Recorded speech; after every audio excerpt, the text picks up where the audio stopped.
Sí, todas. No invitan. Me ha dejado una. Ya. Estamos con Gabriel y Mateo Alaiza, hermanos Magia, que han hecho, bueno, no creo, no es el primer videojuego peruano, pero es el primer videojuego peruano como de ese tipo de factura, creo, ¿no? Sí. Que se llama Arrock. Es un juego que habla un poco sobre la muerte. Y yo estaba pensando en que cuando yo hago rompecabezas, o sea, en general cualquier tipo de, de juegos, porque este juego tiene mucho de puzzles, ¿no? De rompecabezas, ese tipo de cosas. A mí, o sea, yo siempre he sentido que están acompañados por un tema reflexivo, ¿no? O sea, te confrontan como que con un silencio, con la concentración muchas veces. Y yo que soy bastante neurótico, la verdad es que los detesto porque siempre estoy pensando cosas y esos juegos me dan un montón de ansiedad. Pero, pero, pero jugando Arrow me sentía como súper tranquilo porque siento que es como que ustedes de alguna manera han logrado como encauzar o sea, es como que han logrado agarrar el rollo de ese contemplativo y que te lleva a pensar, digamos, en los pasos, pero encauzarlo, ¿no? Como con una narrativa clara. Eso es más o menos lo que me ha hecho sentir. No sé si era la intención desde un comienzo. Sí, de hecho, o sea, lo que has descrito ahorita, o sea, desde tu propia experiencia es un fenómeno bien concreto en la experiencia de videojuegos porque, o sea, los juegos de rompecabezas se rigen por una estructura de orden lógico que hay que encontrarle, ¿no es cierto? Ujú. Pero la mayoría de veces cuando se hace ese tipo de cosas, no hay una relación de sentido detrás del orden lógico. El orden lógico es el sentido por excelencia, ¿no? Entonces pasa que, no sé, eres malo en matemáticas, eres malo en lógica y estás haciendo esas cosas y sufres, ¿no? Te vuelves al colegio, no sé. Sí, tal cual. Y justamente un poco el reto en Arrow era ese tipo de ejercicios llama a un tipo de experiencia contemplativa, que la palabra es un poco grande, obviamente, para ponerla, pero es eso en realidad. Te lleva como un ritmo contemplativo a hacer las cosas. Y el reto que queríamos plantearnos era cómo diablos hacer que eso sea algo más allá de simplemente logré el objetivo de sentir que he hecho un premio al encontrarle la lógica oculta a algo, ¿no? Entonces, normalmente además, una cosa que no has mencionado es que ese tipo de juegos funcionan por niveles, ¿no? O funcionan con un premio y además te van planteando muy claramente las reglas de cómo lo debes hacer. Es decir, en el nivel 1 tienes un rompecabezas de 4 piezas, en el nivel 2 de 6, en el nivel y así de 8 y va subiendo, ¿no? En Claro. cambio, en Arrow, medio que dijimos, no vamos a hacer una escalera de cómo vas desarrollando el poder de tu habilidad lógica pura, sino más bien es la situación ambiental plantea que tú emocionalmente estés interesado en interactuar, en explorar, ¿no? Y que ese motivador te vaya llevando de a pocos a tratar de encontrarle una lógica, ¿no? Una lógica que además va atada a qué diablos está pasando en esta escena, ¿no? Porque esto, ¿qué sentido puede tener para mí, ¿no? Entonces, esa mezcla creo que ayuda un montón a compensar eso. Y por otro lado, ya como un interés personal mío es quitarle el peso de hacer un juego no necesariamente es resolverlo, ganar, tener un puntaje, una estrella, ¿no? O autoafirmar solo una capacidad, ¿no? Claro. Así que, bueno, ese fue el esfuerzo, ¿no? Ahora, entre los desarrolladores, hacer eso que es, bueno, hazlo amable, hazlo exploratorio, hazlo que no sufras, hazlo que sea inmersivo, es como que es un trabajo brutal, porque en realidad, desde la parte artística, tienes que atacar el juego por 8 flancos más que los que hubieras tenido que atacarlo si solo te hubieras enfocado en la parte estructural de hacer mecánicas lógicas, digamos, ¿no? Claro, Pero porque lindo hacerlo, ¿no? sí, bueno, y la verdad es que es bien chévere, ¿ah? O sea, para mí, o sea, hoy día que lo volví, mira, yo lo jugué recién cuando salió, y me acuerdo que además se lo hice jugar a mi mamá, y me hizo mucha gracia porque ella se ponía como ansiosa porque no sabía qué hacer, ¿me entiendes? Porque necesitaba que el juego le diga, ¿no? Claro, Y claro. en realidad, y el juego no te dice, ¿no? Hay un tema atmosférico, que como tú dices, se nota que todas esas partes están como bien complementadas en como si empujarte a algo, ¿no? Generarte una especie de sensación que te lleve como a explorar. Eso me sorprendió bastante y me hizo pensar en el lenguaje audiovisual, ¿no? Y cómo esta generación estamos más acostumbradas a consumir las cosas así, porque esto es, o sea, es casi entre un rompecabezas, una caricatura que acompañas y un juego, ¿no? O sea, es un híbrido más o menos entre Sí, de videojuego. hecho, dato curioso, el juego salió en un programa de televisión en Alemania y lo habían definido, y además es interesante porque justamente no hay gente del mundo de los videojuegos que lo pone en la categoría de juego, ¿no? Entonces lo tratan de traducir a los términos que ellos conocen y lo habían categorizado como una especie de short film con Claro. interacciones, ¿no? Y me pareció interesante porque sí, hay algo de esa línea que está desdibujada justamente porque sí hay ciertas reglas de cómo debería hacerse un juego en términos de que vas educando a tu jugador a saber qué hacer, que acá no nos han importado tanto en aras de apostar por, pucha, el hecho de que cada situación en verdad es un momento de sentido que vale la pena preguntarse y dejarse llevar por ella, ¿no? Claro, y es como una pieza pues artística que yo siento que tiene además, bueno, ya quienes escuchen esto van a tener que jugarlo casi que mientras nos oigan para tener idea de lo que estamos diciendo, pero que lo pueden bajar en la tienda de Apple y en la de Android también, y en la de PlayStation, ¿no? Justo primicia, Jaime, para tu programa. El juego está saliendo esta semana en Nintendo Switch. Ah, qué chévere. Y no debería decirlo porque hay unos temas legales, pero ya, bueno, que faltan cerrar, pero va a salir también en PlayStation, Ah, qué bueno. PlayStation 4, ¿no? Entonces, hemos logrado también entrar a todas las plataformas, ¿no? Que es en realidad súper importante porque no es la cosa de decir, ah, mira qué chorado soy, he logrado estar con todos los bravos, sino es el hecho de, soy un desarrollador peruano que ha apostado por no hacer algo dentro de lo que comercialmente supuestamente es una seguridad económica o de logro, ha optado por el camino de lo raro, de lo que nadie quiere hacer, de lo que nadie quiere financiar, y eso ha logrado tener un grado de inserción en el contexto del mercado, de la industria, mucho más grande que un montón de ejemplos de desarrolladores peruanos que están haciendo el trabajo bien, pero que están partiendo de un problema fundamental que es, son gente inteligente, capaz, pero no hay una postura de qué cosa les interesa a ellos frente a lo que Claro, hay en el mundo y a los juegos, ¿no? Entonces, eso es claro. algo que creo Pero no que hay Perú discurso siempre claro, falla, digamos. ¿no? Lamentablemente, ¿no? Esa Claro, problemática además es bien interesante porque lo que ha escrito Mateo como un problema del momento, de ahorita, es un problema histórico y que reaparece como loop.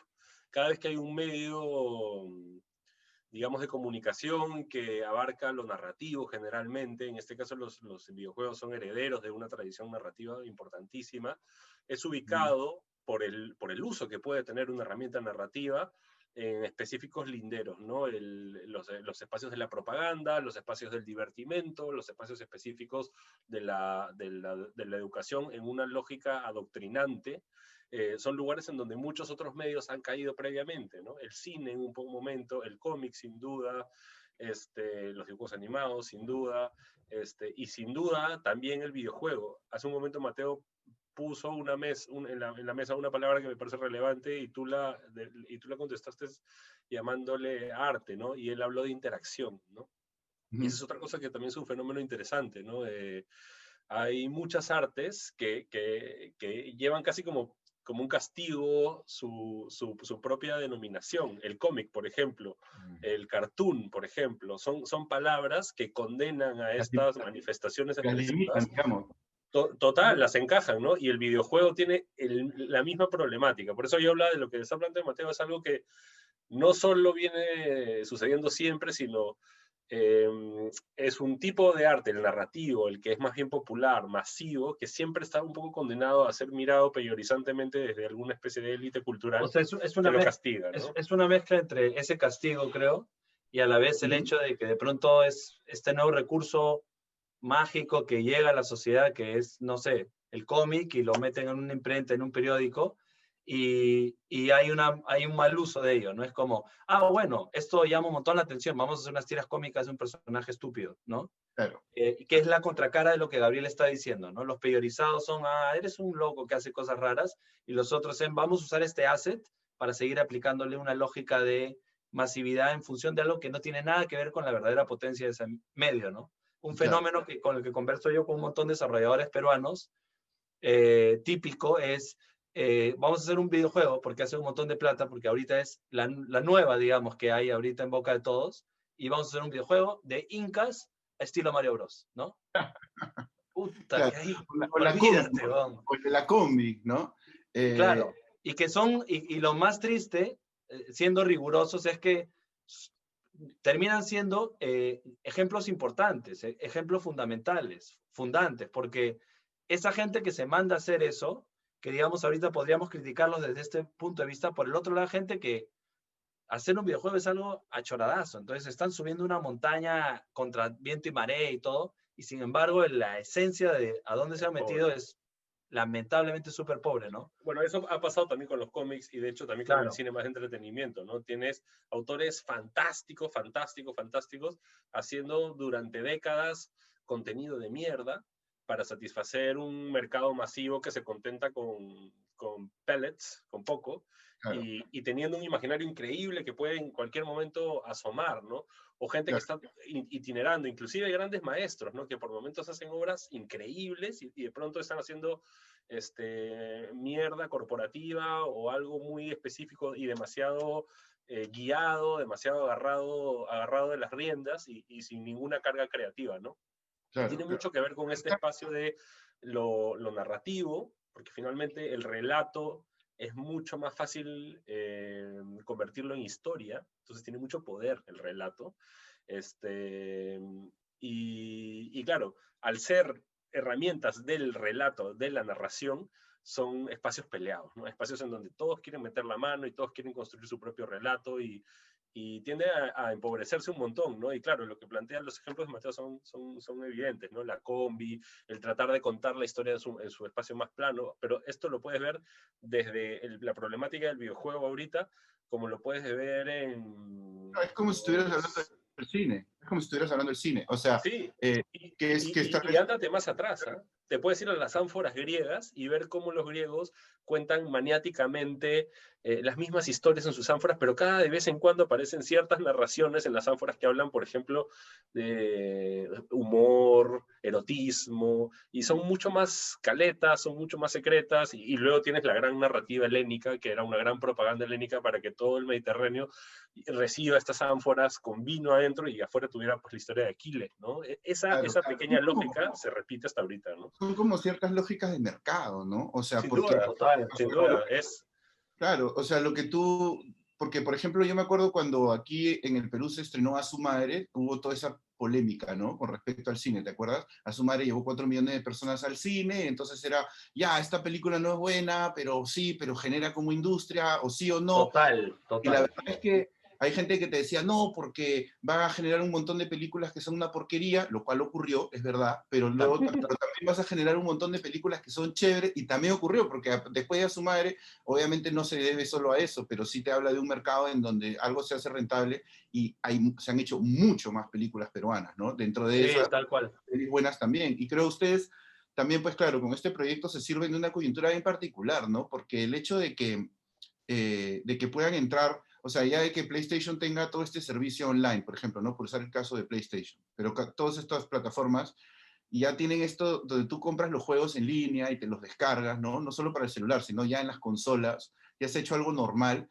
Y eso ha ido abriendo como el campo para juegos independientes de ese tipo, ¿no? Yo, por ejemplo, he jugado videojuegos toda mi vida, pero recién hace unos años jugué estos juegos Limbo e Inside, ¿no? Que me gustaron muchísimo y que son simplísimos. O sea, uno regresa también a algo, no sé, pues, o sea, ya no se trata solamente de quién me saca los mejores gráficos y quién me da el estímulo más intenso, sino ya el medio se abre para otros tipos de experimentaciones, ¿no? Experiencias estéticas, digamos, ¿no? Como lo que ha pasado con el pixel art, ¿no? El estilo del pixel art no solo es, para la gente no es un gráfico viejo, es una dimensión emocional que se Claro, utiliza en cierto tipo de juegos, ¿no? claro, Claro, mi sobrino se compró, por ejemplo, un Pixel Mario de peluche en Estados Unidos. claro, Y mi hermano me contaba que le explicaba que era de Pixel porque eran los gráficos antiguos y él no entendía. Para él simplemente es otro tipo de Mario, ¿no? O sea, claro. el lenguaje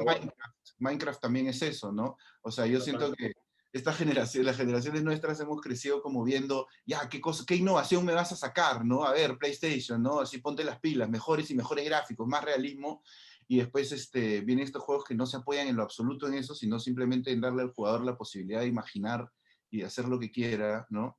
Y nuevas experiencias, ¿no? Porque un sí, poco yo siento que la experiencia que nosotros como generación, la generación X, Mateo un poco menos, pero tú y yo, por ejemplo, Jaime, era como muy guiada, ¿no? Los consumibles culturales de nuestra infancia para hombres tenían que ver con educar maleadazo, y era un ejercicio de difícil más bien encontrar cosas que pudiesen como abrir la cabeza a otras cosas, ¿no?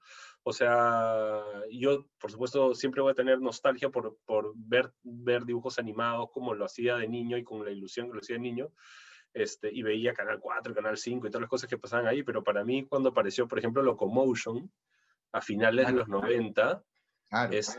Para mí fue una revolución y conectó con un ejercicio... De hecho, fue una revolución brutal. Habían cortos... Para Mateo, me atrevo a decir que también era mucho menor que yo, pero igual veía y era como, ¿qué es esto, no? Y es por el cable, ¿no? Claro. Es por el cable. El proto-internet. Pero es un fenómeno locazo el de Locomotion, porque además, si mal no recuerdo, creo que era argentino. Entonces era como que la influencia cultural de clase media que tiene la Argentina, que gracias al cable y gracias a no sé quién se le ocurrió financiar eso, abrió como que un bagaje de consumo de series, de cortos, no sé de dónde era en realidad, pero... Argentino. O sea, en todo caso, la sede de Latinoamérica sí se queda en Argentina, porque igual tenían cortos de europeos, de Canadá, increíble era. No, el contenido no era latino, ¿no? O sea, tenía... No, pero la llegada a través del canal del cable creo que sí, creo que era por Argentina. Y luego había un montón de doblajes al español que eran hechos en Buenos Aires, que tenían voz argentina, ¿no? Sí, pues corresponde con esa época también, con esa época de MTV Latino, ¿no? Si te pones a pensar como la entrada de ese tipo de productos así a lo latino, tenían mucho que ver con México y Argentina, ¿no? No sé si Locomotion habrá estado también ligado a México, pero yo sí me acuerdo que para mí también fue bien revolucionario porque era como estos dibujos, o sea, no son estúpidos, ¿no? O sea, eran como verlos, eran como bizarros, ¿no? Era como, me hacían acordar precisamente a los comerciales más raros de MTV, ¿no? Que en esa época todavía MTV hacía muchos comerciales con animaciones, no sé, pues, animaciones locales. Sí, las propuestas de MTV en animación eran increíbles, ¿no? Y de hecho, claro, México y Argentina, si lo piensas, son dos países que han tenido una genuina movida contracultural. O sea, grande, establecida, potente, un verdadero motor. Y claro, cada uno con su historia particular, ¿no? De hecho, el de la Argentina y un fomento de sus industrias, del cine, poderoso. También, pero también han tenido cosas como, por ejemplo, la contracultura argentina se construye como reacción a una dictadura. Ese tipo de cosas están presentes también. Entonces, la masividad de esos fenómenos tiene mucho que ver con los hechos los hechos políticos del momento, ¿no? El cómo fueron más bien censurados en poder decir cosas, en cómo fueron capturados dentro de este sistema, cómo fueron engañados, ¿no? Cómo les vendieron, por ejemplo, el mundial, ¿no? Como el gran fenómeno cultural, el mundial que ganan, además, y a pesar de eso hay una contracultura brutal, y los 80 argentinos, el rock de los 80 y todo eso es un poco la respuesta a todo eso, ¿no? Y claro, tienen una producción de cómic increíble, y no es extraño pensar un Locomotion 20 años más tarde, un contexto como ese, ¿no? Claro, no, y además hablando de, son pues México y Argentina, ¿no? Porque ponte, ahora he estado viendo el documental de Netflix, Rompan Todo, que es sobre la historia, entre comillas, del rock latinoamericano, que la verdad que tiene cosas buenas, pero tiene omisiones clamorosas y bueno, le han tirado piedra por todos lados. Sí, qué sé yo, sí. Y además está estructurado entre México y Argentina, pero que yo creo que eso falsamente equipara un poco la historia del rock en México a la Argentina, y la verdad es que eso es una falta de respeto. Pero en todo caso es interesante porque también me hacía pensar en cómo son los dos puntos de entrada para las dos más grandes influencias del mundo occidental en Latinoamérica, ¿no? México con Estados Unidos y Argentina con Europa, ¿no? Porque Argentina siempre es como el país latino más pegado a la cultura europea, ¿no? Entonces, tal vez eso haya permitido también que haya gente ahí que haya rescatado estos contenidos de otros lados y los haya traído. Y además era chévere porque te confrontaba con temas densos, no solamente con cosas simples, alegres, ¿no? Y más funcionales, como decías, en la animación. Y es algo que están haciendo ustedes también con Arrock, porque Arrock habla de la muerte, ¿no? Y es como directamente no te voy a enfrentar con algo lúdico, sino te voy a enfrentar con la muerte, ¿no? Eso me parece también una apuesta como arriesgada, porque es interesante, o sea, se mete pues con algo que es bien, que para mucha gente es algo bien sensible, ¿no? Que tal vez nuevas generaciones a través de estos medios ya lo tomen de una manera un poco más digerible, pero de hecho pues no es fácil tocar eso, ¿no? Y me parece interesante porque yo tengo la impresión de que el juego liga toda la muerte a la naturaleza y el cosmos, ¿no? Es como un poco lo que Arrow te dice, ¿no? Que es como, o sea, están las estrellas, está este ronzoco, ¿no? Los pájaros, la tierra en sí que se abre, está todo como muy, representando como el ciclo de la vida. No sé si eso refleja la intención de adaptarse a una visión amplia e inclusiva sobre la muerte, o tiene que ver con sus propias impresiones personales de lo que la muerte podría ser. O sea, si lo explicas de manera sintética, sí, definitivamente. Digo sintético no porque sea más complejo que eso, porque es un juego que creo que no se ha mencionado en la conversación, pero es un juego de 30 minutos, ¿no? Es una experiencia muy corta, muy sencilla y puntual, ¿no? Pero podría decir, bueno, ¿y de qué sirve hacer algo así si ya vimos El Rey León y la muerte de Mufasa, ¿no?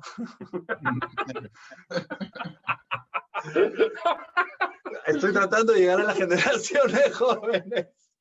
Jóvenes. No, ¿cómo jóvenes? No sé, pues, no sé. Bueno. No, sigue siendo un referente. Lo digo porque alumnos por ahí me han dicho, como que han hecho la conexión y... Bueno, hay versión contemporánea. Creo que el sentido de esa manera de mirar la muerte es algo que lo consumimos está como un elemento de consumo en la cultura y en referentes de la cultura de masas, digamos. Pero desde el punto de vista del juego, la aproximación que buscamos era una que es un poco más, que se sostenga dentro de eso, pero que vaya un poco más allá en una estructura en la cual no hay un guión narrativo que explícitamente te lo diga. En verdad, un montón de situaciones en las que son extrañas, estás como entrando al mundo onírico del personaje y luego estás en la realidad y son como blanco-negro. Y un poco la idea era que sí, el juego trate de mostrarte una relación sobre cómo la muerte es un lugar de indeterminación y por lo tanto, para los desarrolladores, y por lo tanto este es un juego que se debe plantear en situaciones que sean metafóricas, es decir, son territorios de interpretación. Ahora, la metáfora no es que el arte es bonito y yo voy a interpretar lo que quiera porque el arte es pastruleo, no. Yo lo pienso más bien como el cauce de un río, ¿no?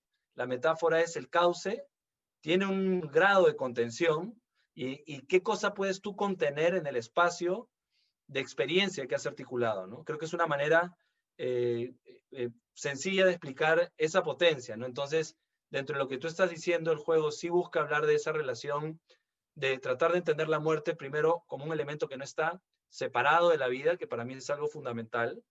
Entendemos a la muerte como una cosa como ajena, algo que está en el futuro, algo que no está pasando, ¿no? Y segundo es, bueno, el ciclo de la vida, qué bonito, ¿no? Y luego me voy a comer mi pollo con papas fritas, ¿no? Y me olvidé del tema, ¿no?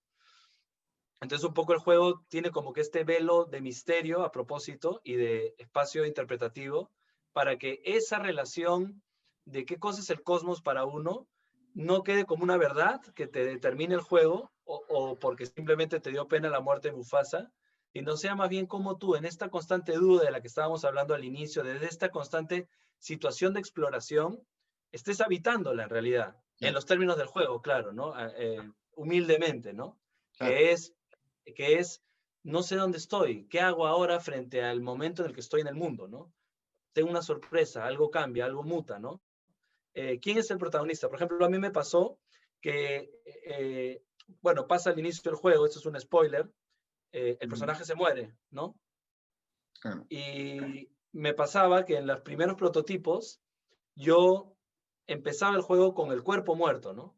Y habían diferentes situaciones y la gente no reconocía el cuerpo muerto como un sujeto de sentido que vayase a narrar algo en adelante. Veían todo alrededor porque el muerto era una cosa, ¿no? Un Claro. mueble. Entonces, fue bien interesante eso porque entonces la historia demandaba que se pueda articular, se tenga que articular hilos narrativos que lleven a la persona a observar eso como un punto de valor, justamente porque no tenemos espacios que lo ubiquen en ese sitio, ¿no? En película que sea que hable de la muerte, se utiliza un montón de otros recursos, ¿no? Ah, el hombrecito que se vuelve una calavera, etcétera, ¿no? Claro. Entonces,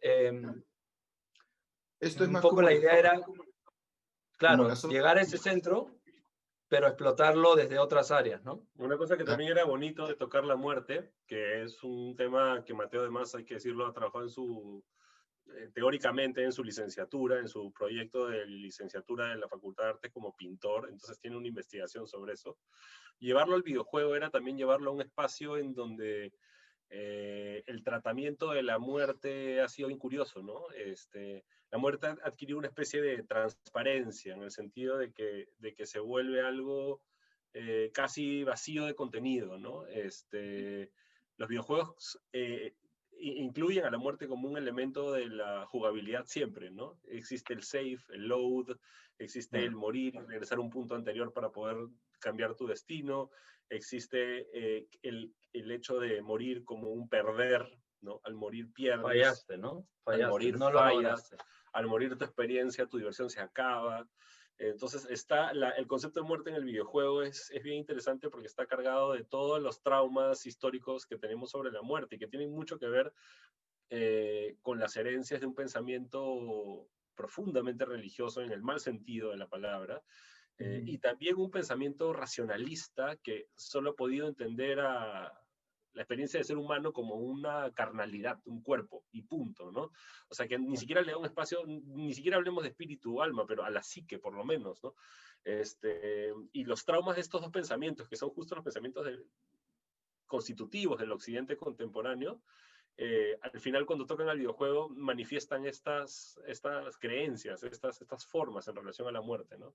Entonces Claro. también era divertido y yo lo veía ya a la distancia cuando pensaba en este concepto, como una manera de repensar ese concepto dentro del videojuego que efectivamente mira la muerte de otras maneras, ¿no? Claro, hay como un rollito un poquito budista, ¿no? Porque es como, digamos, o sea, porque hace un rato les iba a decir y eso que decía sobre más principios religiosos, la muerte pues de Mufasa no es la muerte del padre, ¿no? Claro, claro, Cuando claro. Simba afronta esa muerte, afronta la vida, ¿no? Porque es la muerte de su padre que lo obliga a él a convertirse, digamos, en el protagonista de su historia, Claro, ¿no? correcto. Y aquí, con la muerte llega también, hay un momento en que, bueno, ya es un poco un spoiler también, pero empiezan a intervenir colores en el juego, ¿no? Sí, Y hay como una especie de iluminación, a mí me hacía acordar en esa noción pues budista de que la información, la liberación real llega con la muerte, ¿no? O sea, es como si el personaje, nosotros lo estamos acompañando en este tránsito y claro, la muerte es solamente el comienzo, ¿no? Y de ahí hay hay como esta conexión con el universo de una manera distinta, ¿no? Yo entendí eso a través de los colores, ya me imagino que también hay bastante campo para interpretar, como decías tú. y, o sea, Este, iba por ahí, el color es la mejor manera, creo, desde lo visual, de hablar de una manera potente de la conciencia de algo, ¿no?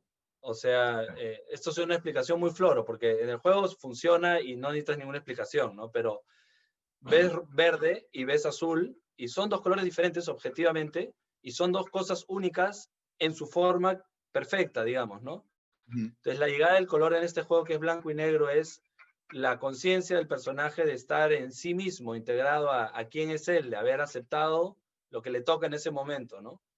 Que en verdad es importante porque además lo conecto un poco con lo que han estado hablando antes, que es ya, qué bonito hablar de la muerte, el ciclo de la vida, pero a mí ya personalmente lo que me da sentido a eso es el tipo de sociedad en la que vivimos, ¿no? Que es que vivimos en verdad unas sociedades que están todo el tiempo promoviendo una mirada sobre la vida, como decía, desintegrada, de qué cosa significa morir desde la experiencia humana, y todo el tiempo estamos bombardeados con que vamos a vivir infinitamente, ¿no? La información que nos disparan es una información que está atenta a comprarnos una ropa nueva, un viaje nuevo, y en el peor de los casos a mantener la autopreservación, ¿no? Y de hecho, que estamos ahorita choradazo en eso, ¿no? Y de hecho, justo lo que Gabriel mencionaba en términos de cómo Occidente es ordenado, es un poco lo que investigué un poquito en mi tesis, que es justamente cómo es que Michel Foucault dice cómo es que hemos pasado de sociedades que se organizaban a través de un soberano, el rey, y el rey imponía la ley a través de la destrucción del cuerpo, ¿no? Que de hecho todavía pasa, ¿no? Correcto. Entonces, te portas mal, te corto la mano, ¿no? Y entonces se utiliza la amenaza de muerte, la amenaza de la destrucción del cuerpo, como un mecanismo para asegurar un poder, ¿no? Un poder entendido así de manera general, ¿no? El poder de un soberano, etc. Pero lo que ha pasado hoy en día es que en las sociedades de primer mundo, hemos pasado de esos mecanismos a mecanismos de preservación del cuerpo. Ya no te destruye el brazo, te voy a atrapar, te voy a preservar, te voy a tener en una cárcel, no arreglando el problema de fondo. En un panóptico. Te voy a tener en un panóptico y te voy a tener súper preservado. Y no solo voy a hacer eso, sino que voy a valorar la vida sin resolver los verdaderos problemas de lo que eso significa, y voy a promover eso en todas las dimensiones de la vida, ¿no? Al punto de que la muerte es un objeto comercial, ¿no? De consumo, ¿no? Hay un ejemplo que me encanta poner con esto que es bravazo, que es salvando distancias, pero es esta idea del consumo, que es un polo del Che Guevara, que tiene un globo de cómic que dice, oigan chicos, compren mis polos, ¿no? Claro. Nada tiene que ver la relación de la ideología o el valor que puede tener esa persona con tengo mi polo de mi calavera brillante, dorada, diciendo, soy, ¿no?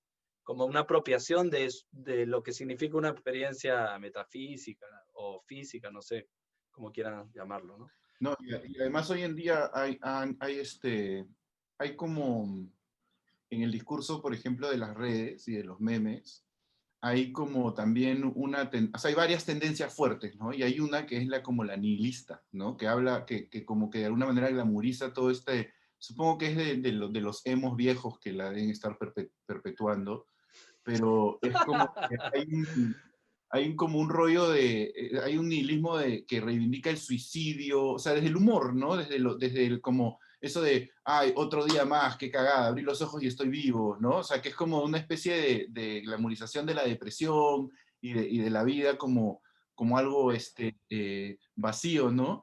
Que tiene manifestaciones estéticas. A mí me parece que el Vaporwave como estética tiene mucho de lo que estás describiendo.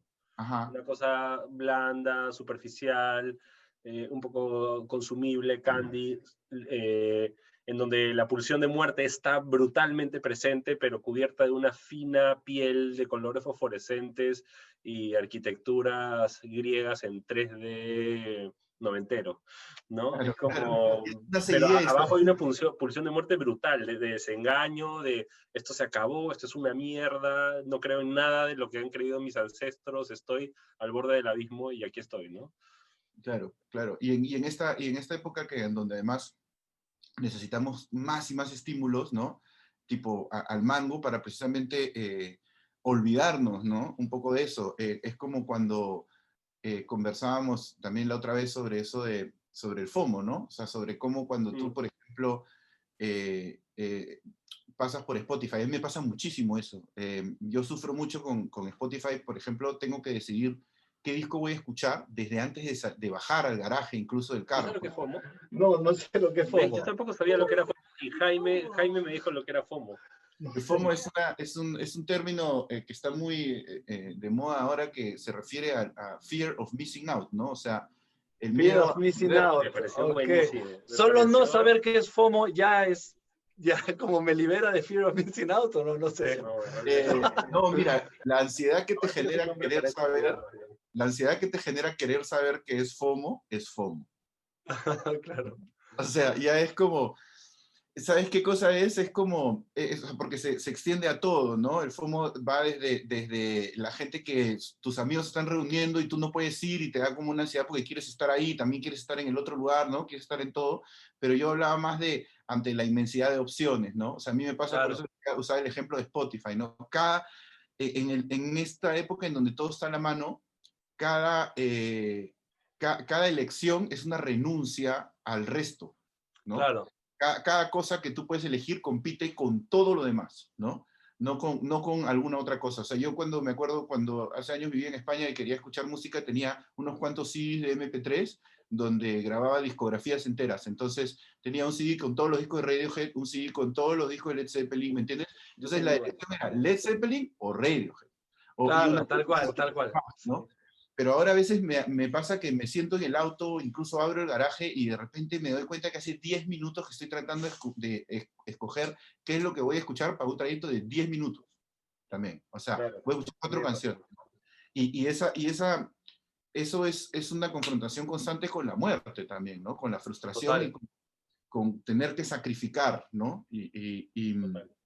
Eso es como muy de ahora. Entonces, de hecho, un espacio contemplativo que te suavice la muerte, ¿no? Que te diga como, oye, ya, sí esto está, pero no te tiene que atormentar de manera tan agresiva, ¿no? O sea, puedes como, incluso puede ser, es emotivo el juego, ¿no? O sea, porque sí puede como transmitir como cierta tristeza, ¿no? No es que simplemente vas a abrazar la muerte como algo natural, o sea, es como algo Claro, naturalmente triste también, ¿no? sí. Eso me parece que es bien valioso.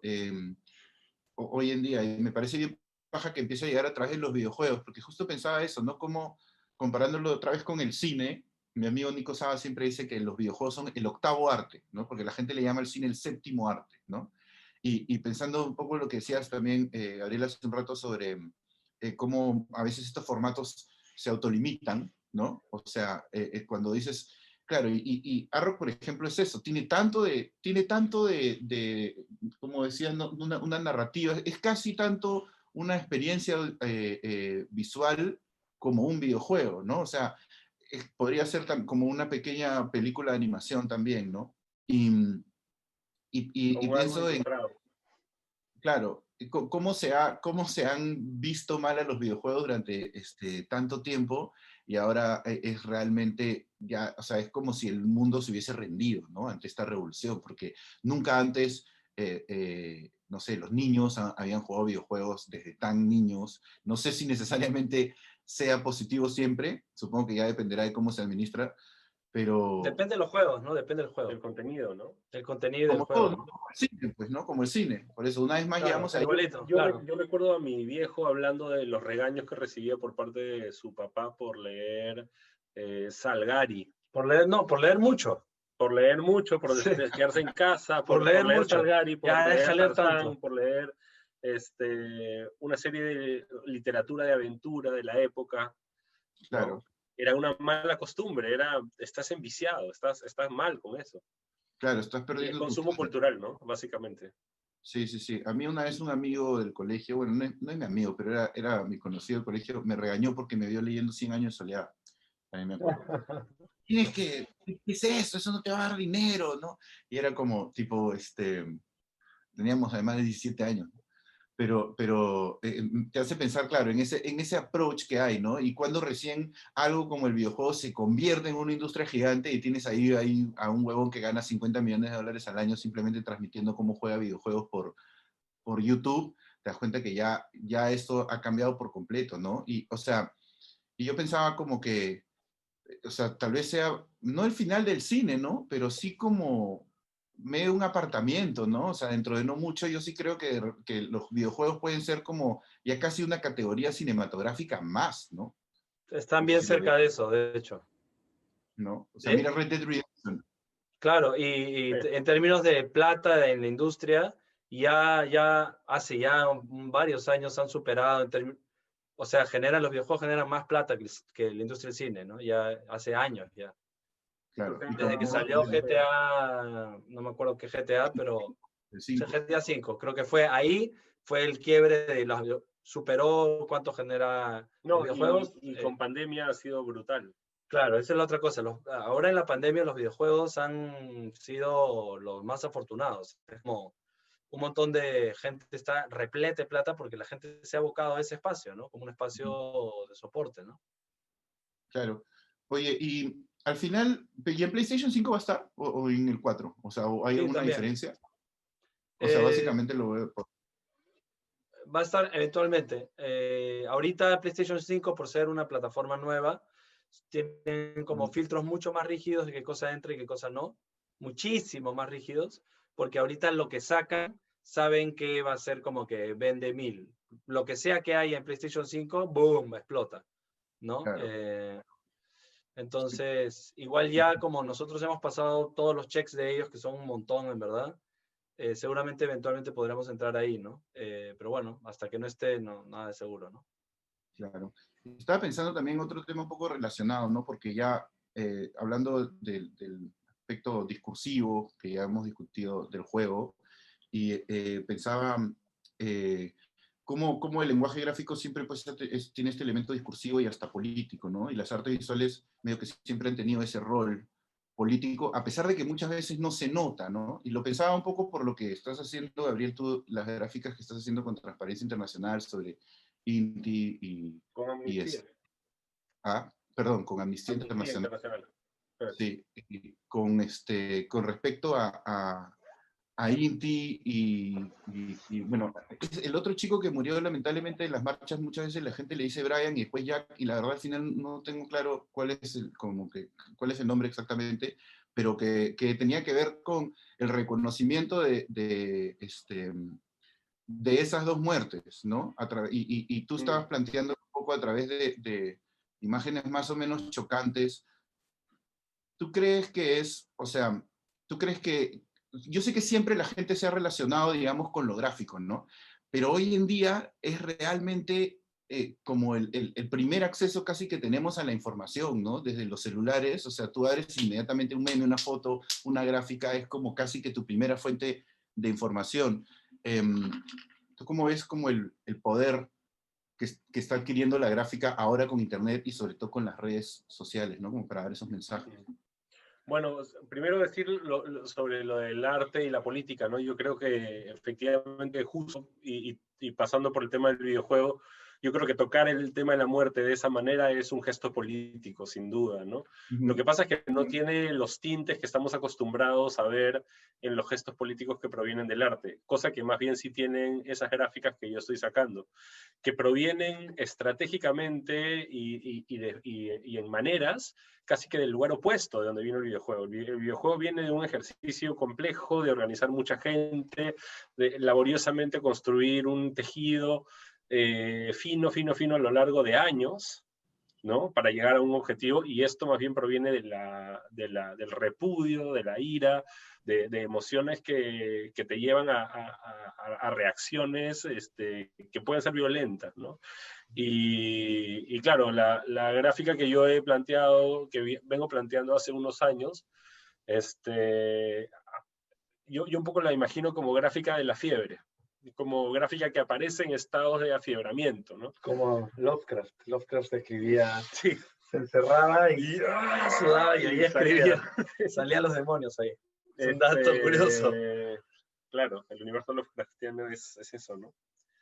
Y claro, y un poco la gráfica que yo al inicio empecé a hacer era una gráfica como con una sorna muy, muy brutal, siendo absolutamente explícito, siendo absolutamente violento, absolutamente nasty, si era necesario serlo, porque, como tú bien dices, hay una necesidad colectiva, y en mi caso también era personal, de poder ver algunos de los representantes, de los actores de este mundo que nos gobierna, este acto que nos gobierna, representados de específicas formas, ¿no? Y regresaba mucho a los ejercicios que había tenido yo en la Recoleta al momento de dibujar a mis propios profesores, ¿no? A mis autoridades, finalmente, ¿no? Sentirme oprimido en un espacio que fue violento conmigo, y que mi reacción fue dibujar, ¿no? Y volver a ese lugar, ¿no? Yo cuando empecé a, a dibujar estas series, las empecé a dibujar el día que liberaron a Fujimori, ¿no? Entonces saqué gráfica el día de Navidad y saqué gráfica el 31 de diciembre, y para mí fue sorprendente ver cómo la gente necesitaba poder ver su ira representada en una imagen que sea muy mordaz con lo que estaba sucediendo, ¿no? Y claro, como es gráfica de la fiebre, uno tiene que estar haciéndola en la medida que estemos en un estado de afiebramiento, ¿no? Cuando pasa la fiebre, esa gráfica deja de tener sentido, ¿no? Y eso es muy, muy bacán, porque habla mucho de esto del rol del ilustrador en una sociedad, ¿no? Siempre se habla de las artes haciendo política, y a mí me parece que sí, que las artes, me parece que todo gesto artístico, por más opuesto que sea a la política, tiene un rebote, un eco, una relación con el espectro de lo político, pero me parece que la ilustración, ¿no? Es de aquellas artes que tienen la capacidad de no necesariamente hablar en un tono metafórico, sino más bien muy narrativo y muy concreto, y poner las cosas al acceso de todos, y que sea muy popular y muy masivo y muy brutal. Y eso me parece súper, súper interesante, ¿no? Y de hecho, un poco lo que yo siento que está pasando con la gráfica en Internet ahorita es que nosotros ahorita vivimos una guerra, todos estamos viviendo una guerra con bandos, solo que no es una guerra bélica en armamento, es una guerra en la información, y sin duda la gráfica es parte de ese armamento, ¿no? Me gusta pensar mucho cuando pienso en este ejemplo que me parece muy real, en la guerra de memes que hay, la desinformación, la posverdad que se manifiesta en diferentes imágenes. Me gusta pensar mucho en las gráficas de la Guerra Civil Española, que tuvieron una guerra propagandística brutal, y en donde, claro, se podía ver justamente que la guerra bélica tenía una manifestación en las comunicaciones, sostenida en el diseño y en la ilustración, también en la foto, ¿no? Pero sobre todo en el diseño y la ilustración, ¿no? Y claro, ese fenómeno, que es un fenómeno de guerras, se está viviendo de nuevo ahorita, y claro, digamos, todo el aparato bélico que caracteriza las guerras del siglo XX no está manifiesto, pero está la violencia, igual están los muertos, igual Una están guerra los cultural, enfrentamientos. ¿no? Sí, Es es un asunto cultural, ¿no? No, De hecho. y además es interesante pensar, o sea, en la propaganda de guerra, por ejemplo, de la Segunda Guerra, cómo la gráfica ha sido utilizada por el ejército también, ¿no? Para decir, la imagen, por ejemplo, idealizada del soldado, ¿no? Americano, un hombre, todos los soldados son un idiotipo sin identidad de la fuerza y el poder contra el enemigo que variaba, ¿no? Los nazis ponían al enemigo como un mono, etcétera, ¿no? Entonces también quién toma una postura, quién asume la verdadera responsabilidad de tomar una postura, de utilizar este medio para decir algo, ¿no? Entonces, las gráficas de Gabriel son una extensión en verdad de algo que hemos estado haciendo desde el estudio, ¿no? Que es como, oye, tenemos un estudio de diseño y de ilustración, ¿no? Deberíamos dedicarnos a hacer los dibujos de la gente que nos paga, ¿no? Y quedar bien y no tener ninguna posición política, porque somos una empresa, no deberíamos tener posición política, ¿no?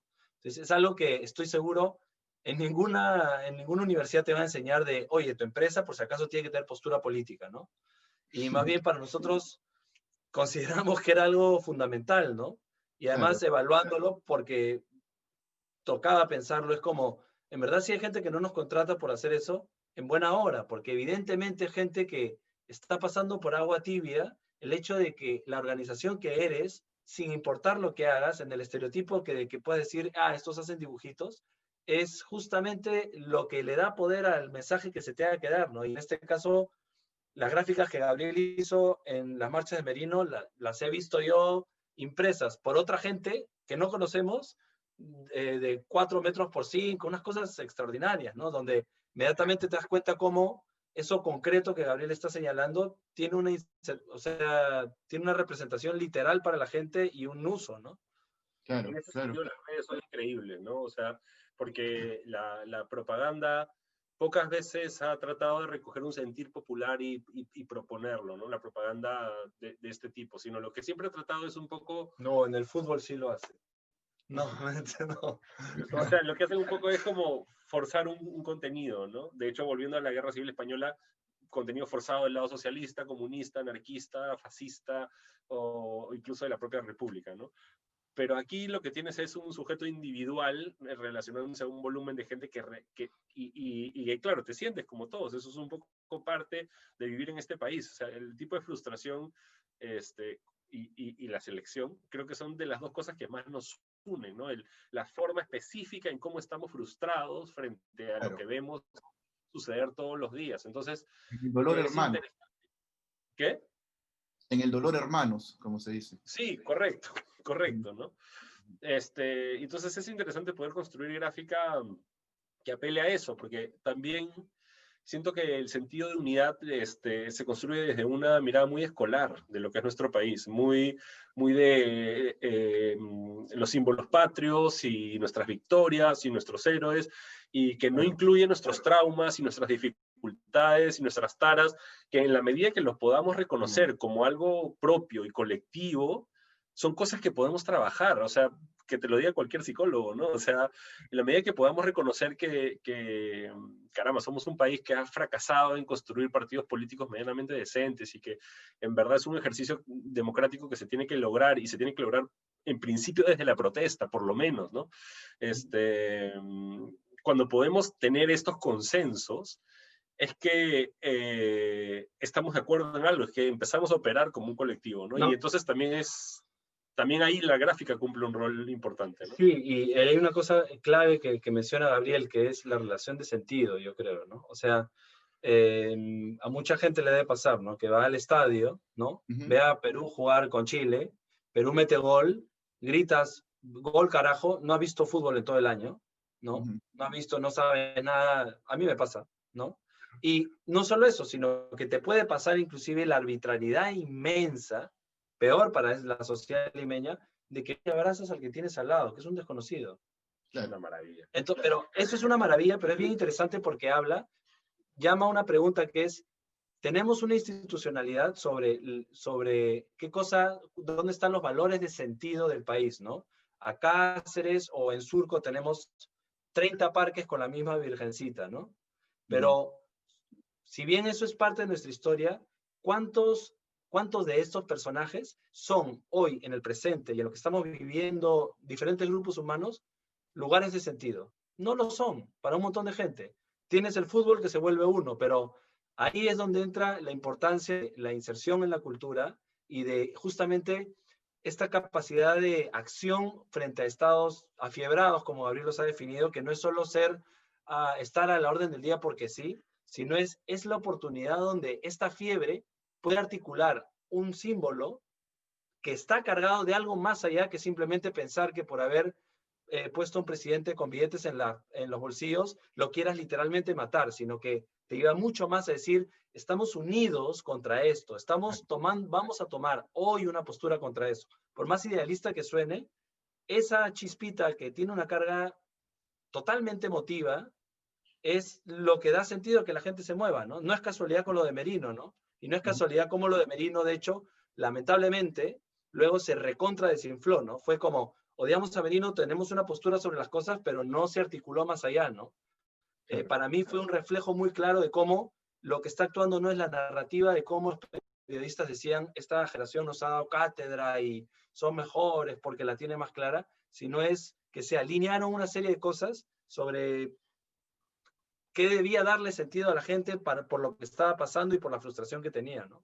Claro, claro, sí. Interesante, mira, porque lo que decías hace un rato sobre la función de la gráfica y como elemento de identificación, ¿no? Y que le da forma a todos estos sentires, me hacía pensar muchísimo en cómo yo veo la comedia hoy en día, ¿no? No solo, en realidad no solo la comedia, el rol de la comedia de stand-up, ¿no? Porque tiene que ver precisamente con eso, ¿no? Nos vemos bombardeados de información y de fenómenos que no necesariamente entendemos, y un acto de comedia como una gráfica dentro de un contexto, ¿no? Porque luego ese contexto cambia y ya no es lo mismo, ¿no? Pero cuando dentro de un contexto te ayudan a ti a entender, a darle forma a esa inconformidad, ¿no? O sea, a esa molestia, ¿no? Sí. Y claro, y somos pues un país que se ha quedado, nuestros símbolos, como decía, son fundacionales, ¿no? Y del ideal de país de hace 200 años, ¿no? Y claro, y el ideal de país. Claro, sí, me hacía acordar, mira, Ajá. uno puede Sí, poner en sí. ellas un montón de cosas, ¿no? O sea, yo siento que en la selección uno puede poner un montón de valores, en la Virgen un montón de otros valores, en Grau, en Bolognesi, en Olaya, valores un poquito diferentes, ¿no? Las élites, los espacios populares, pero son espacios muy genéricos. La comida, súper genérico. Son espacios muy, muy Claro. genéricos y Sí, son justo cosas básicas. es, yo siento que la construcción de un país es reconocer nuestras particularidades, incluidas nuestros lados más difíciles, ¿no? Ujú. Yo siento que, por ejemplo, en el trabajo de la gráfica, que siempre el ejercicio va un poco en tratar de decir las cosas en grueso, llegó un punto en donde había suficiente fiebre del país y también suficiente proceso como para poder a veces incidir en algunas palabras, en algunas ideas más complejas o inclusive eh, a, hacer como algunos gestos de justicia, ¿no? Por Ujú. ejemplo, una de las experiencias que más me gustó, que cuando producí esta gráfica, fue que en un momento, como cortina de humo, para tratar de liberarse del problema que había traído la liberación de Fujimori, trataron de censurar una muestra en el LUM, una muestra que incluía tabla de Sarwa, Ajá. dibujada por el maestro increíble Primitivo Evenan, que es un Ajá. maestro de la tabla de Sarwa impresionante, que es un hombre que carga la tradición de la tabla de Sarwa encima y está ahí vigente y lo trataron de acusar de senderista, ¿no? Y las tablas de Star Wars Este, son como unas narrativas estilo cómic, ¿no es cierto? O sea, digamos como para la atraer. tabla de Sarwa es tradición narrativa gráfica peruana que está ahí y que proviene de lugares medio memorables con mucha influencia, por supuesto, de lo español, pero que ha estado ahí mucho tiempo, ¿no? Y Claro, que cuenta historias. Y claro, el Primitivo Evenan contaba la historia de cómo había sido saqueado su pueblo por el ejército y por Sendero, claro. ¿no? Como un testimonio honesto, digamos, ¿no? Y fue acusado de prosenderista en todo este contexto para generar un cortinazo de humo, ¿no? Y hubo una indignación sobre eso. Y esa indignación a mí me llevó a retratar a este personaje de manera simplemente realista y ponerlo en una gráfica pidiendo que no se le diga terrorista, ¿no? Y esa gráfica se viralizó de manera brutal, salieron la gente a marchar con esa gráfica impresa y tuve el honor, porque para mí fue un honor que me escribiera la hija de Primitivo agradeciéndome el gesto. Ah, qué Y claro, chévere. y luego esa misma gráfica empezó a rebotearse fuera de Lima, que me pareció también fantástico. Empezó a ser rebotada en otras partes del país. Y de pronto tenía esta gráfica repetida en Cusco, pero también en Cajamarca y también... Intervenida, seguramente. no, más bien, al menos no vi ninguna intervenida, pero este, me hizo sentir mejor frente a todo el peso que también te da el tema de los privilegios blancos, porque me permitió por un momento desmarcarme de esos privilegios y ponerme en un lugar más frontal y encontrar algo que me dio oxigenación de alguna manera también, ¿no? Claro, claro. Y entonces fue una historia muy bonita, ¿no? Y claro, provino de todas estas gráficas afibradas, violentas, bestias, pero que en una de ellas, en una búsqueda de construir dignidad en un personaje digno, me topé con un bolsón, con un espíritu, con un sentir de una población que era precioso y dignísimo y olvidado, ¿no? Y negado inclusive, ¿no? Entonces, Claro. esas cosas están ahí también, ¿no? La gráfica es capaz de a veces, de vez en cuando, destapar estas botellas, ¿no? Y que salgan estos genios nuevos, ¿no? Estos Ese es el poder DJs. también de lo visual, ¿no? A mí me parece alucinante eso, porque yo, por ejemplo, lo comparaba con lo de la comedia de stand-up, pero una diferencia es pues que la comedia es bien racional, ¿no? O sea, el discurso es bien racional, entonces en realidad es como que sí puede generar identificación, pero es una identificación como bien puntual, ¿no? Tú tiras un insight y ese es, y la gente le puede dar un par de interpretaciones, pero no muchas más, ¿no? O sea, en la gráfica, o sea, tú pues ni sabes lo que estás poniendo ahí muchas veces, ¿no? O sea, pones algo que tú quieres decir y estás diciendo a veces un montón de otras cosas que van, ¿no? Y me parece que interesante la historia de lo de no me digan terrorista, porque, mira, hace un ratito que tú decías, Mateo, lo de las marchas de Merino, que, claro, fue algo que arrancó y después se desinfló.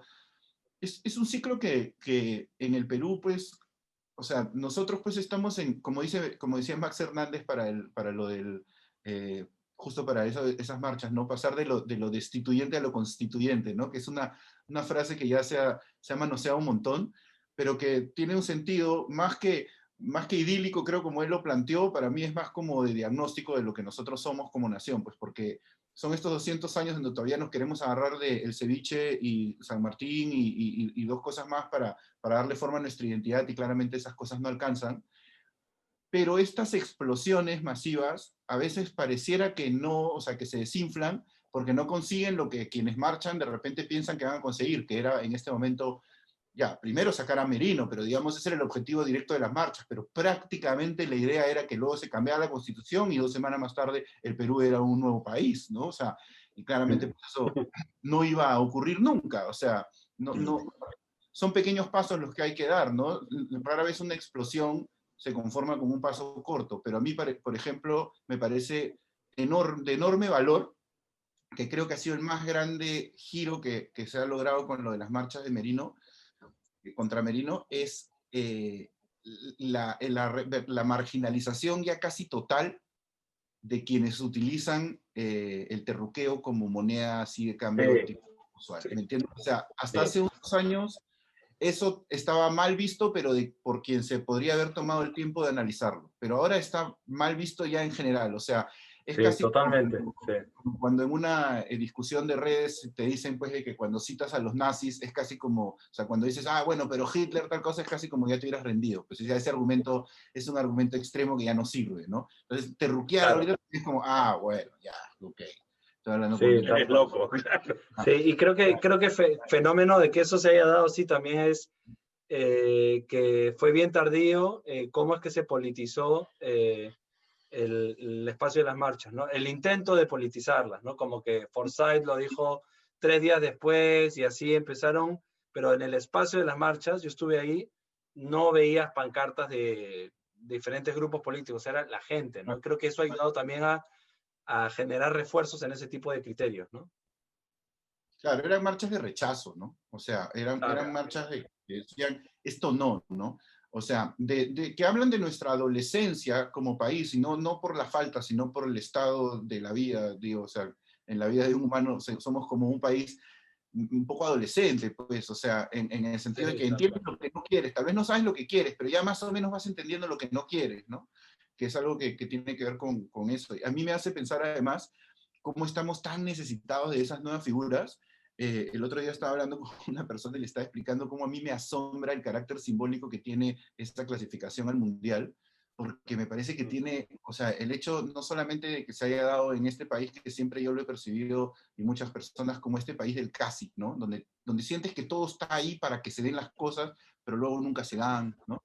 Y es bien loco, pues, que hayamos tenido durante mucho tiempo en esa selección que de alguna manera nos da la ilusión de que las cosas pueden cambiar porque parecía una maldición eterna en la que cargábamos, ¿no? Pero que dices, no, mira, de vez en cuando sí pueden cambiar esas cosas, que esté representada en la dualidad de los dos capitanes de la selección, ¿no? Por un lado, Claudio Pizarro, que es blanco, ¿no?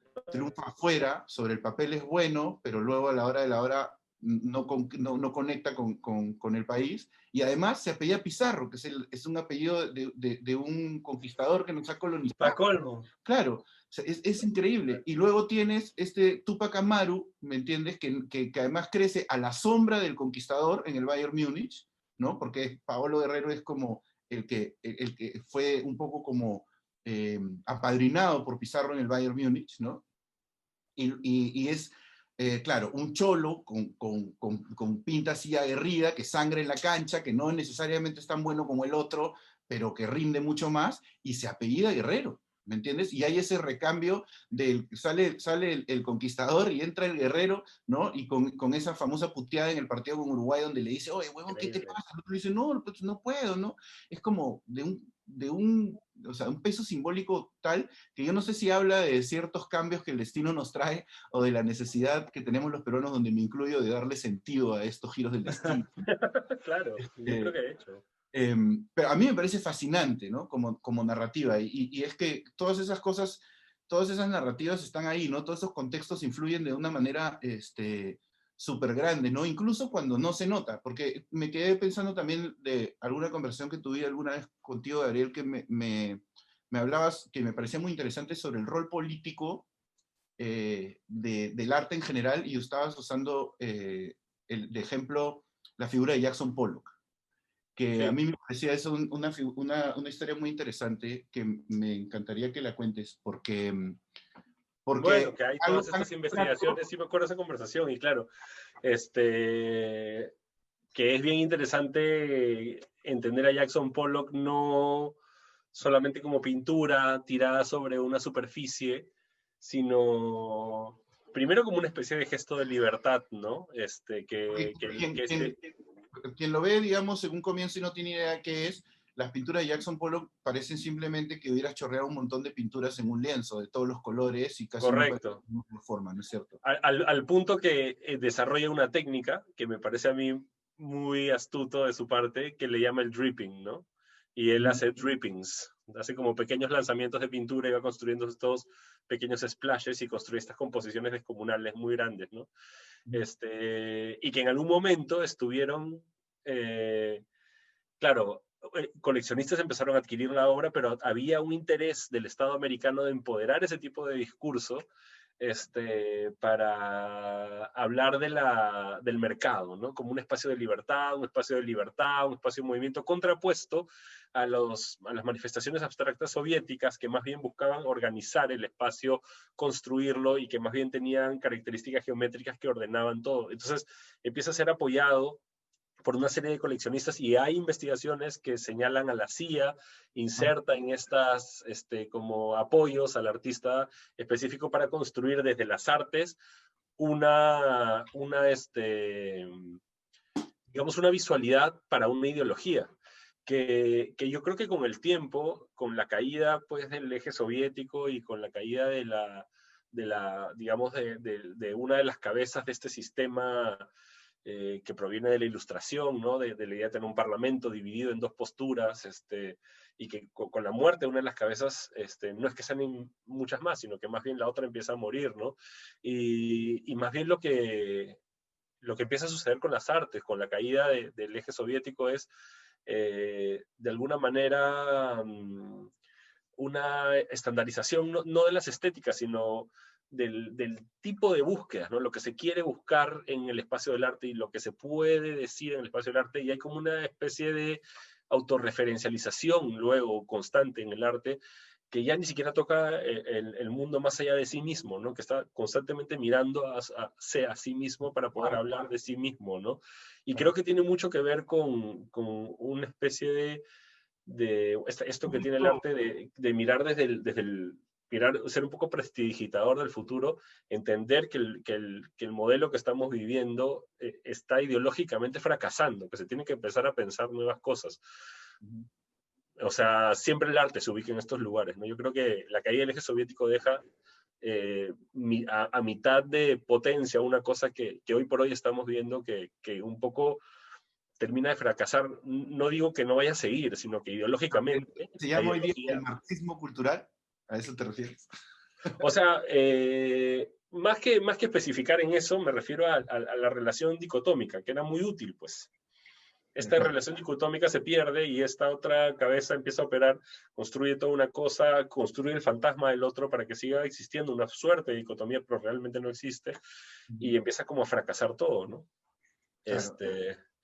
Y claro, yo siento que las artes en los últimos 30 años han estado muy insertas en tratar de mirar eso como fenómeno desde un montón de ángulos y desde un montón de aspectos y desde un montón de espacios, ¿no? Y esto es y esto es algo que creo que encuentra un poco encontrará el límite pronto, ¿no? Yo siento también que la pandemia va a marcar giros ahí, no sé hacia dónde, pero lo percibo, lo puedo ver, siento que hay... O sea, las escuelas de arte en Lima, por poner un ejemplo súper concreto y puntual, los chicos que estudian pintura están mostrando sus cuadros por Zoom, ¿no? O sea, es como... Correcto. Claro. Bueno, sí. Sí, bueno, eso es algo que va a cambiar, ¿no? Eso es temporal. Eso es temporal. O Sí, sea, pero es va a eso, quedar también, ¿no? vamos a hacer O sea, cambio. mucho de eso quedará, ¿no? Claro. Mucho de eso va a quedar. O sea, quedarán algunas cosas, pero digamos la gente va a querer ir a ver, o sea, eh, eh, no sé, bueno, y por ahí que también hasta termina dándole a algunas personas más exposición, ¿no? O sea, no sé, supongo que Va a ser diferente, ¿no? es relativo, Es difícil setear un mapa de lo que va a suceder, ¿no? Yo les decía mucho a mis alumnos, de hecho, soy profesor en la Universidad Católica, en la Facultad de Artes, que les recomiendo que se mantengan estudiando los próximos años, o sea, que traten en la medida de lo posible de estudiar un montón. Porque un poco lo que a veces pasa cuando uno egresa es que, claro, te obligas a definirte frente a un contexto. De hecho, es un contexto que te permite tener mucho juego, ir de un lado para el otro, tener mucha inventiva con tu identidad como creador, como artista. Pero de alguna manera te define y te ubica, ¿no? Y siento que es un panorama bien complicado para definirse y ubicarse, un poco para tratar de cerrarse en ciertas ideas y tratar de construir desde ellas, ¿no? O sea, y de hecho yo he tenido la suerte de que me atrapó en plena pandemia a estar llevando un máster. Entonces, he podido comprobar lo fructífero que es vivir un proceso de cambio histórico a la par de llevar un proceso académico, de estudio, ¿no? De aprendizaje, ¿no? Súper enriquecedor, ¿no? Un poco te da la sensación de que la información siempre está como congelada hasta que pasa la historia, hasta que la historia sucede, ¿no? Y claro, sabemos, pues, ¿no? Lo que sucede cuando sucede la historia, que es, todo es terrible, todo se va un poco a la mierda, pero es bien interesante en ese proceso tratar de aprender, porque las verdades se ven, Más claramente. no, al contrario, yo diría mucho más cuestionadas. Claro. Las preguntas que Las verdades golpean, inamovibles, dices. las verdades, Claro. las preguntas que golpean las verdades inamovibles se vuelven las nuevas verdades, las preguntas mismas, ¿no? Y eso, verlo en el espacio de lo académico es súper divertido, es súper enriquecedor. Yo siento que es una buena oportunidad para estar estudiando. O sea, bueno, lo que pasa y me es cuesta que, definir cosas también, ¿no? Como profesor me cuesta un montón, les digo puta, no sé. Un montón de cosas es, realmente no sé, ¿no? Claro, hay que mirar, es como esa, me acuerdo, un Zizek tenía esta frasecita que siempre decía, en estas épocas, no actúes, piensa, ¿no? Sí, claro. O sea, pues, o sea, contrariamente a lo que normalmente te dicen, ¿no? De como ya, es algo que yo vi, me acuerdo al comienzo de la pandemia que me llamó poderosamente la atención, que era como que estábamos, marzo 15, arranca la cuarentena, marzo 30, tenía gente que ya estaba diciendo, bueno, ahora esto va a ser así, ahora esto va a ser así, ahora esto va a ser así, la nueva realidad, la el nueva propio normalidad. Zizek, ¿no? Hizo un contundente texto ahí a la semana 3 de pandemia, creo. Sí, sí. Bueno, porque, a ver, o sea, Zizek pues ha escrito la semana, ¿no? O sea, tiene Sí, también. dos Biblias al año. Entonces es como que, pero en general, ¿no? En general, o sea, en la industria, en todo era, ahora los colegios van a ser así, ahora los restaurantes van a ser así, ¿no? Y es como, bueno, no sabemos ni cómo va a ser la próxima semana. Sí. ¿Cómo vamos a saber, no? O sea, qué es lo que va a pasar. Y eso nos ha llevado a cometer un montón de irresponsabilidades, pues, y errores, supongo, como sociedad, ¿no? Pero a mí lo que más me llama la atención de todo eso es cómo se ha exacerbado, eh, cómo se ha exacerbado las polarizaciones entre conservadores, progresistas, todas las polarizaciones que ya veníamos viendo, es como si la pandemia los hubiese tirado en una sartén, ¿no? Le ha empezado a calentar el suelo y todo el mundo ha empezado como a pelear, ¿no? De una manera un poco más activa. Y es ahí donde los discursos empiezan a tomar más fuerza, porque tienes a un montón de gente, por ejemplo, que ¿no? Mira, un argumento en contra de las vacunas ahora es de mucha gente que te dice, no, esa vacuna se ha hecho en un año, es muy rápido eso, o sea, las vacunas no se hacen así de rápido, ¿no?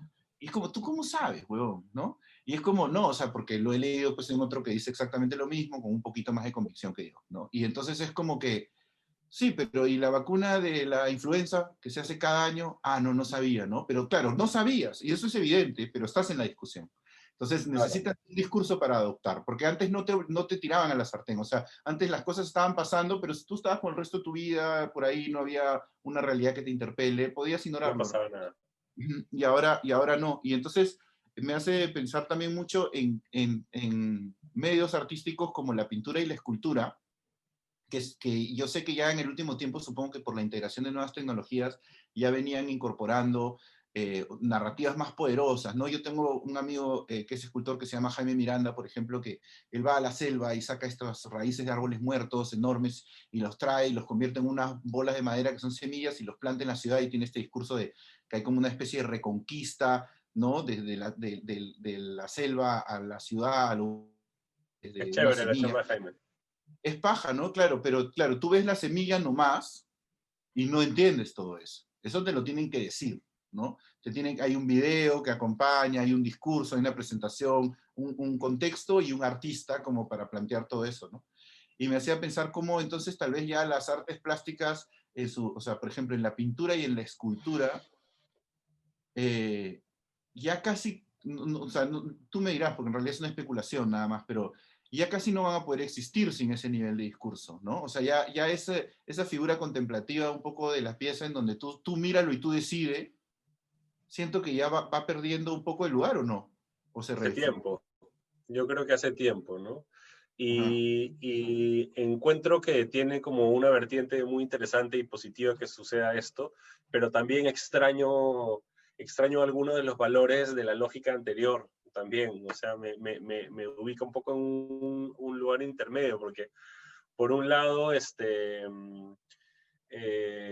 nos vamos a ir alejando cada vez más de estos tesoros que consume la élite, que además son tesoros que permiten que la élite Apare, ¿no? sea élite, ¿no? O sea, y es un poco terrible construir un discurso poético para que inmediatamente se haya convertido en un ítem de poder que no significa ya lo que tú has metido como metáfora, sino que sea el ítem de poder. Entonces, hay algo vulgar en ese cambio de sentido del objeto, ¿no? Entonces, eso se un poco desarma, ¿no? Con lo que tú planteas, ¿no? Pero por otro lado, yo sí creo que la discusión presente, la discusión eh, que la contemporaneidad propone, ha sacado un montón de temáticas a relucir, un montón de ejes temáticos que han estado soterrados y escondidos por las maneras y las costumbres un poco de la generación anterior, y están todos ubicados ahora afuera, todo está expuesto, todo el mundo está cargado de una transparencia, y todo el mundo se ha visto en la obligación, como tú bien has planteado antes, y un poco por las redes, de ubicarse, ¿no? Al ubicarse ya sin, digamos, sin tapujos, sin engaños, por eso yo creo que la pandemia es un gran sinceramiento, ¿no? Hemos encontrado que efectivamente hay una inmensa población de la gente que es tremendamente fascista, ¿no? En su manera de pensar el mundo, de interpretarlo. Pero también otro inmenso grupo de gente que es inmensamente ingenua en entender la naturaleza de los seres humanos, ¿no? Y cómo funcionan y cuál es, y este simio que somos, que es un animal salvaje también, cómo se articula, ¿no? En este mundo, ¿no? Ahora, volviendo un poco a lo de la pintura y la escultura, yo sí creo que va a haber una añoranza por algún trabajo manual, va a haber una añoranza por un retomar algunos sentidos que esta lógica de la digitalidad no permite, ¿no? El olfato, el tacto, la sensación de un otro en un espacio, son valores que quedan ausentes en la digitalidad, ¿no? Y claro, somos tan visuales y somos tan mentales y tan sonoros que estamos más o menos pensando por momentos que efectivamente un medio que satura nuestra visualidad y nuestros oídos es suficiente, y en verdad no es suficiente, ¿no? O sea, en verdad hay otros sentidos que son más sutiles que nos van a obligar a retornar las artes desde esos sentidos, ¿no? Que es un poco ir al principio no es que se va a perder esa forma de arte simplemente por el nuevo contexto, sino es, ahora no le toca eso, llegará a otras cosas y luego eventualmente puede que vuelva, porque un poco la máxima determinación del arte es que todo el tiempo se está rompiendo para volver a autogenerarse, ¿no? En otra forma, ¿no? Una neurosis constante, ¿no? Constante. Constante. Y una dificultad para autodefinirse, ¿no? Y de hecho, Que es parte de su belleza también. ahorita es cuando más apertura tiene. O sea, en teoría, ahorita el arte contemporáneo demanda tanto tener una postura política para ciertos grupos, como también está validado el hecho de que hagas una pieza que pueda terminar siendo decorativa. Está validado eso como una opción viable que vaya a tener un discurso eventualmente. Yo creo que es más difícil porque igual las cosas políticas pueden terminar siendo decorativas, ¿no? O sea, Claro. yo he hablado con coleccionistas que votan por Fujimori y tienen arte antifujimorista colgado en sus paredes, y es una forma contemporánea de tener, digamos, cabezas de alce cazadas en algún safari que hoy por hoy son ferias de arte, ¿no? Entonces, al final, ese también es un poco el asunto con las artes, que es que al jugar el juego del mercado y al jugarlo con todas sus fichas, hay un aspecto de las artes que se vulnera y que se ve como capturado y se ve detenido. Hay una pulsión, hay una potencia, si quieres llamarle, qué sé yo, esta capacidad mágica de transformación que tienen las artes, queda un poco capturada en la medida que sea un commodity el arte, ¿no? Claro. En ese sentido, que el arte sea más barato es aproximarnos a este desprendimiento del espacio del mercado un poquito, ¿no? Es un poco ingenuo decirlo, pero sí, un poquito. Pero en todo caso, eso sí ha sucedido, ¿no? La centralidad del arte, que antes podía haber sido Dios, o luego los grandes conceptos en el siglo XX, o, claro, grandes ideas que provenían de la filosofía, ha sido como un poco ocupado por lo que el mercado hace, ¿no? Que es embolsa las cosas en su lógica, ¿no? Claro, han pasado por la trituradora del mercado, ¿no? Porque lo que describes ahora, claro, tiene sentido, me hace pensar en otras industrias que han pasado procesos similares, ¿no? Como lo de la comida, por ejemplo, y lo de la ropa. Sí, total. ¿No? Que han ido como también a un nivel de industrialización tal que luego empiezas a valorar lo artesanal, ¿no? Lo orgánico. Claro, es el fenómeno inverso, ¿no? Claro, el arte también, las artes plásticas empiecen un poco a volver a eso. Entonces sí me deja pensar que tal vez, claro, el arte con discurso también puede tener un rol decorativo, pero el arte eminentemente decorativo ya empieza a volverse ahí sí ya una pieza o sea, vacía, ¿no? O sea, pienso en la gente que hace más pinturas figurativas, o sea, o sea, que hace retratos, por ejemplo, cuando haces paisajes, ya todo eso entonces sí empieza a quedarse un poco como, no sé, pues, como adorno de casa y playa, ¿no? Supongo, o sea, ya... Más o menos, porque yo creo que depende siempre de la intención y lo que haya debajo de ese tipo de imágenes. Yo más bien lo que creo es que hay como un hartazgo de la imagen en sí misma, de la imagen y la relación con la imagen. Entonces, yo creo que más bien el arte contemporáneo muy cachosamente, justo por eso, podría perfectamente proponer una muestra de marinas, ¿no? O de naturalezas muertas, y proponerlo muy contemporáneamente, justo porque está hablando del hartazgo y del vacío y del hueco. Claro. Y al final un montón de manifestaciones del arte que no tienen nada, no dicen nada, que son vacías, justo por ser vacías hablan del momento. Entonces también adquieren sentido, ¿no? Sí, ese es el doblez de eso, ¿no? Es justamente el inverso. Es, si logramos que todo el arte tenga un discurso de mensaje que llegue a la gente, entonces va a terminar eso acomodándose a la institución que lo envuelve, y entonces habrá que quizá volver a ese objeto de no sentido que justo Gabriel con el ejemplo lo está dejando súper claro, ¿no? Claro. Que es lo que tú decías más bien como, bueno, ya dejamos esto y pasamos a otra cosa, y fácil no, porque está en constante pugna, ¿no? Su postura. Sí, pues, y al final también siempre supongo que va a depender de sus protagonistas, ¿no? Porque como decían hace un rato cuando hablaba sobre Hermanos Magia y su lugar político, a veces esas decisiones, claro, no como tú dices, ¿no? Nosotros, por ejemplo, somos una casa, somos una empresa, ¿no? Que tiene una postura, ¿no? Y que busca que se mantenga, ¿no? Y que si no nos contratan por eso, entonces es porque, bueno, está bien, ¿no? A mí me hace, pensar un poco, porque es una discusión que tengo muchas veces en la comedia con gente, ¿no? Cuando te dicen, ¿cómo hago que mi comedia sea política, ¿no? O ¿cómo hago que mi humor sea negro, ¿no? Y es como, bueno, si tú eres político, tu humor va a ser político, ¿no? Va a ser, claro.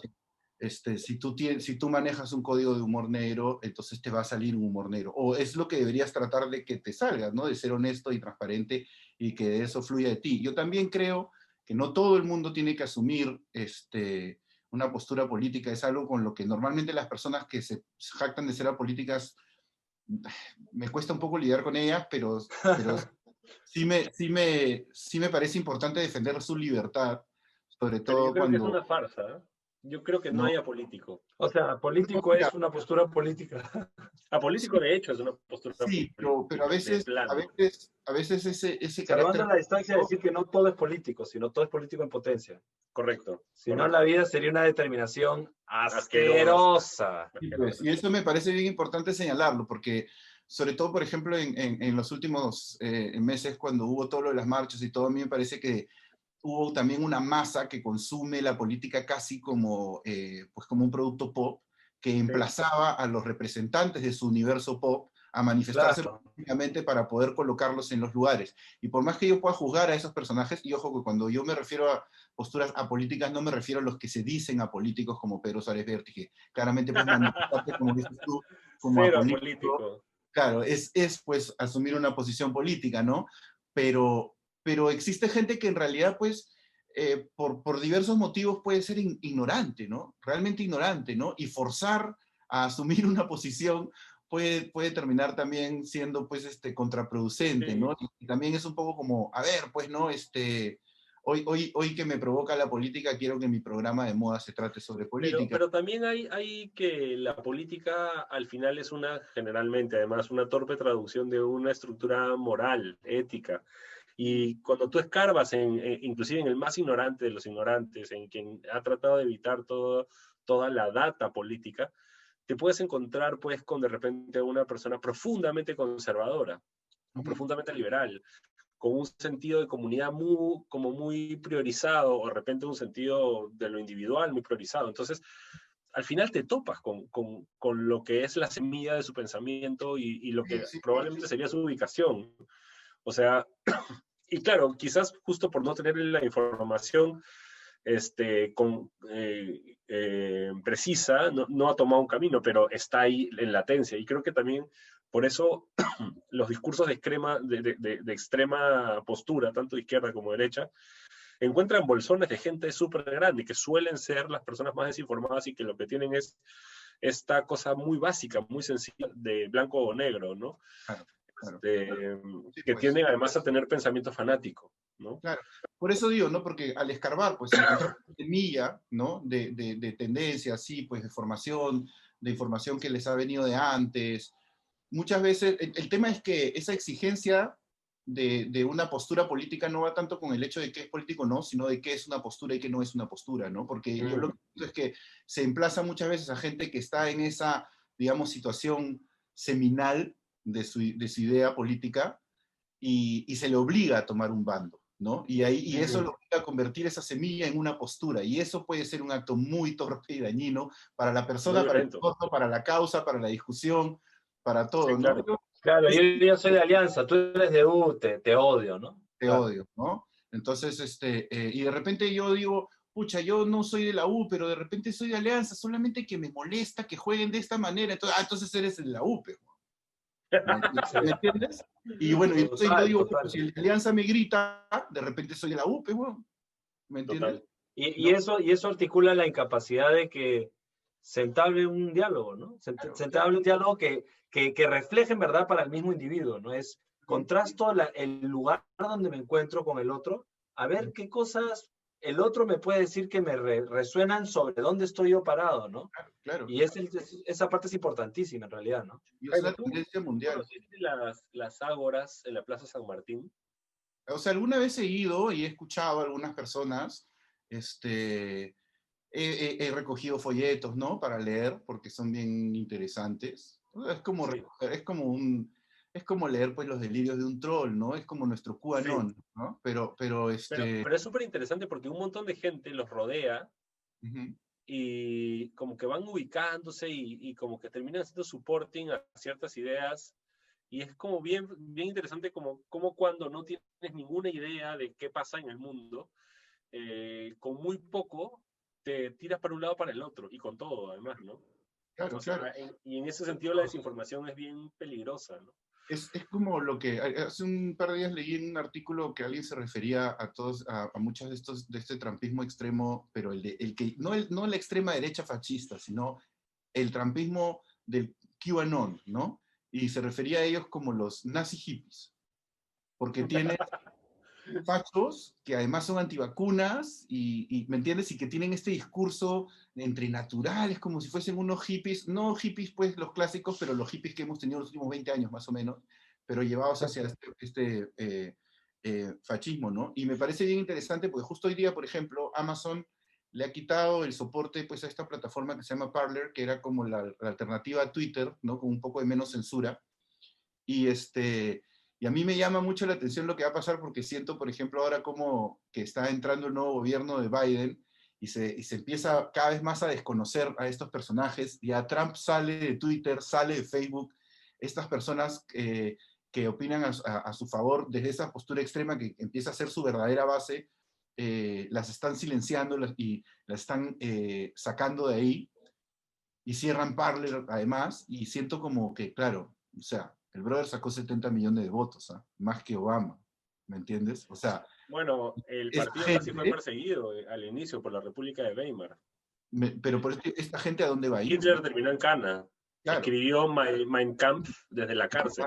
por eso, ¿no? Nos Entonces, encanta repetir la historia. No estoy diciendo, sí, no, o sea, sí, no quiero sí. proponerlo como una teoría, pero me refiero a que hay muchas cosas bien parecidas, ¿no?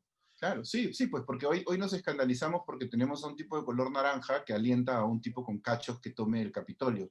Si no le prestamos atención al tipo con cachos, el tipo con cachos va a terminar siendo el candidato, ¿no? Sí, claro. Y claro, pues, ¿no? Y vamos a ver qué pasa ahí. Pero bueno, ya eso será tema para conversaciones futuras, muchachos. Voy a parar ya la grabación acá. Quiero agradecerles por su muy entretenida conversación.